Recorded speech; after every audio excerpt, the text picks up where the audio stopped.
നമ്മളിവിടെ ഡിസ്കസ് ചെയ്യാൻ പോകുന്നത് ഫ്രീ ട്രേഡാണ്. ഫ്രീ ട്രേഡും അതിൻ്റെ അഡ്വാൻറ്റേജസും ഡിസഡ്വാൻറ്റേജസും. അപ്പോൾ ഫ്രീ ട്രേഡ് എന്താ നോക്കാം. നമുക്ക് ആ ഒരു ടേമിൽ തന്നെ നമുക്ക് അറിയാം. ഫ്രീ ട്രേഡ് എന്താണ്? ഫ്രീ ആണ് അല്ലേ, അൺറെസ്ട്രിക്റ്റഡ് ആണ്. റെസ്ട്രിക്റ്റഡ് എന്ന് പറഞ്ഞു കഴിഞ്ഞാൽ വളരെ കൺട്രോളുള്ള, സ്ട്രിക്റ്റ് ആയിട്ടുള്ള. അപ്പോൾ അൺറെസ്ട്രിക്റ്റഡ് ആയിട്ടുള്ള ട്രേഡിനെ പറയുന്ന പേരാണ് ഫ്രീ ട്രേഡ്. എന്താണ് ട്രേഡ്? ട്രേഡിൽ എന്തൊക്കെ ഉണ്ടാവും? മെയിനായിട്ടും ട്രേഡിൽ എക്സ്പോർട്ടും ഉണ്ടാവും, ഇമ്പോർട്ടും ഉണ്ടാവും അല്ലേ. എക്സ്പോർട്ടും ഇമ്പോർട്ടും കൂടെ വരുമ്പോഴാണ് നമ്മൾ ട്രേഡ് എന്നൊക്കെ പറയാം. അപ്പോൾ എക്സ്പോർട്ടും ഇമ്പോർട്ടും നടത്തുന്നത് ആര് തമ്മിലാണ്? കൺട്രീസ് തമ്മിലാണ്. ഡിഫറെൻറ്റ് കൺട്രീസ് തമ്മിലാണ് എക്സ്പോർട്ടും ഇമ്പോർട്ടും നടക്കുന്നത്. അപ്പോൾ ഫ്രീ ട്രേഡിൻ്റെ ഓപ്പോസിറ്റായിട്ട് നമ്മൾ പറയുന്നതാണ് protectionism, A highly restrictive trade policy. അപ്പോൾ പ്രൊട്ടക്ഷനിസം എന്ന് പറഞ്ഞു കഴിഞ്ഞാൽ വളരെ സ്ട്രിക്റ്റ് ആയിട്ടുള്ള, റെസ്ട്രിക്റ്റീവ് ആയിട്ടുള്ള ട്രേഡ് പോളിസി ആണെങ്കിൽ പ്രൊട്ടക്ഷനിസം എന്നും, അൺറെസ്ട്രിക്റ്റഡ് ആണെങ്കിൽ, കൺട്രോൾ ഒന്നും ഇല്ലാത്തതാണെങ്കിൽ നമ്മളതിന് ഫ്രീ ട്രേഡ് എന്നും പറയും.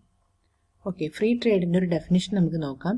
Free trade is a largely theoretical policy under which government impose absolutely no tariff, no tax or no duties on import, no quotas on export. അപ്പോൾ free trade എന്ന് പറഞ്ഞു കഴിഞ്ഞാൽ government impose ചെയ്യുന്ന, എന്ത് impose ചെയ്യാതെ, ടാരിഫോ ടാക്സോ ഡ്യൂട്ടീസോ ഒന്നുമില്ലാതെ ഫ്രീ ആയിട്ട് എക്സ്പോർട്ടും ഇമ്പോർട്ടും possible ആവുന്ന ട്രേഡിനെയാണ് ഫ്രീ ട്രേഡ് എന്ന് പറയാം. In this sense free trade is the opposite protectionism. Protectionism എന്ന് പറയുന്നത് നമ്മൾ പറഞ്ഞു റെസ്ട്രിക്റ്റീവ് ആണ്. ട്രേഡ് വളരെ റെസ്ട്രിക്റ്റീവ് ആയിട്ട്, സ്ട്രിക്റ്റ് ആയിട്ട് നടക്കുന്നതാണെങ്കിൽ നമ്മൾ പ്രൊട്ടക്ഷനിസം എന്ന് പറയും.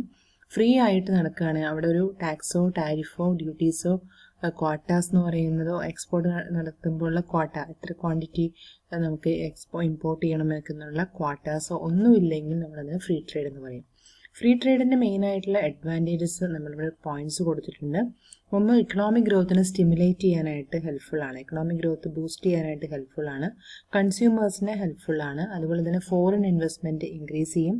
ടെക്നോളജി ട്രാൻസ്ഫർ എൻകറേജ് ചെയ്യും. ടെക്നോളജി നമുക്ക് വേറൊരു രാജ്യത്ത് എന്തെങ്കിലും അഡോപ്റ്റ് ചെയ്തിട്ടുള്ളൊരു ടെക്നോളജി നമ്മുടെ നാട്ടിലേക്ക് ഇമ്പോർട്ട് ചെയ്യാനോ, നമ്മുടെ നാട്ടിൽ ഉപയോഗിക്കുന്ന ഒരു ടെക്നോളജി വേറൊരു നാട്ടിലേക്ക് എക്സ്പോർട്ട് ചെയ്യാനോ ഇതെല്ലാം പോസിബിൾ ആണ് ഫ്രീ ട്രേഡിൽ. അപ്പോൾ ഇതെല്ലാം അഡ്വാൻറ്റേജസ് ആണ്. ഇനി ഡിസഡ്വാൻറ്റേജസ് ഫ്രീ ട്രേഡിൻ്റെ എന്തൊക്കെയാണെന്ന് ചോദിച്ചു കഴിഞ്ഞാൽ, ഫസ്റ്റായിട്ട് നമ്മൾ പറയുന്നത് ഇറ്റ് കോസസ് ജോബ് ലോസ്. അതായത് ഫ്രീ ട്രേഡ് വരുന്നതിൻ്റെ ഭാഗമായിട്ട് കുറേ ആളുകൾക്ക് ജോബ് ലോസ് വരുന്നുണ്ട്. അതായത് ജോബ് ലോസ് വരാനുള്ള കാരണം നമ്മൾ കൊടുത്തിട്ടുണ്ട് ഔട്ട്സോഴ്സിങ്. നമ്മുടെ രാജ്യത്ത് ചെയ്യാനുള്ള ജോലികൾ കുറേ നമ്മൾ പുറം രാജ്യത്തുള്ള ആളുകൾ ചെയ്യണം. അതുപോലെ തന്നെ അവിടെ ആ നാട്ടിലുള്ള ആളുകളുടെ കുറേ ജോലികൾ നമ്മുടെ നാട്ടിലുള്ള ആളുകൾ ഇരുന്ന് ചെയ്യുന്നു. അതിനെ നമ്മൾ ഔട്ട്സോഴ്സിങ് എന്ന് പറയാം.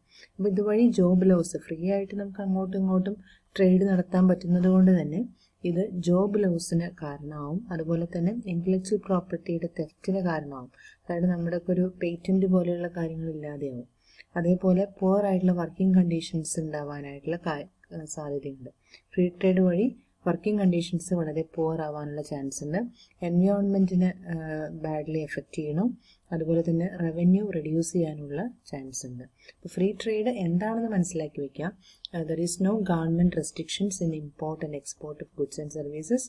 അപ്പോൾ അതിൻ്റെ നേരെ ജസ്റ്റ് ഓപ്പോസിറ്റാണ് protectionism. Protectionism is highly restrictive trade policy. Free ട്രേഡിൻ്റെ ഏറ്റവും സിമ്പിളായിട്ട് പറയാം, there is no tariff, no tax, no duties, no quotas. Okay, അപ്പോൾ അതിൻ്റെ ഫ്രീ ട്രേഡിൻ്റെ അഡ്വാൻറ്റേജസിൻ്റെയും പോയിന്റ്സ് നോക്കാം, ഡിസഡ്വാൻറ്റേജസിൻ്റെയും പോയിന്റ്സ് നോക്കാം. ഓക്കെ, എല്ലാവർക്കും ക്ലിയർ ആയി കാണുമെന്ന് വിചാരിക്കുന്നു. Thank U.